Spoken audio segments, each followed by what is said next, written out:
बिस्मिल्लाहिर्रहमानिर्रहीम। मैंने कल एक वीडियो अपलोड की थी कि हाँ, आप ख़ुद तहकीक करें कि आपके ऊपर जादू है या बीमारी। तो बाद दोस्तों ने मैसेज किए कि उसकी थोड़ी सी वजाहत कर दें। तो उसकी वजाहत यह है कि जब आप सोने लगते हैं तो बस जब सोने लगे तो उस वक़्त आपने किसी से कोई बात नहीं करनी। पहले पढ़ना सुबहान अल्लाह, फिर आपने पढ़ना अलम नशरह लका सदरक, पूरी सूरत सुबहान अल्लाह अलम नशरह लका सदरक पूरी सूरत पढ़नी है 21 बार। पढ़ के आपने दुआ करनी है कि अल्लाह पाक मुझे वाज़े फरमा दीजिए कि मेरे ऊपर क्या नुक्स है, मुझे क्या बीमारी है, और ये कह के सो जाएं। अगर आपको ख्वाब के अंदर कब्रिस्तान, वीरान जगह, गलत चीज़ें नज़र आती हैं, डरावनी चीज़ें नज़र आती हैं, कील कांटे नज़र आते हैं, तो इसका मतलब है कि आपके ऊपर जादू है।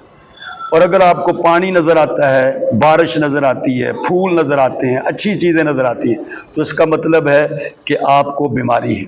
और अगर आपको कुछ नहीं नज़र आता, आपने 4 रातें ये अमल करना है। अगर कुछ नहीं नज़र आता तो इसका मतलब है कि आपको बीमारी है, जादू नहीं है। तो आप उसका किसी सही अमल से इलाज करवाएं तो अल्लाह पाक आपको शिफा और सेहत अता फरमाए।